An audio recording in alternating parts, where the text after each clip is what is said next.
Garments শ্রমিক কেন বন্ধ করছে? কি সমস্যা কি হয়েছে?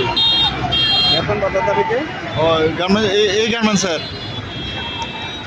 পুলিশ বাংলাদেশ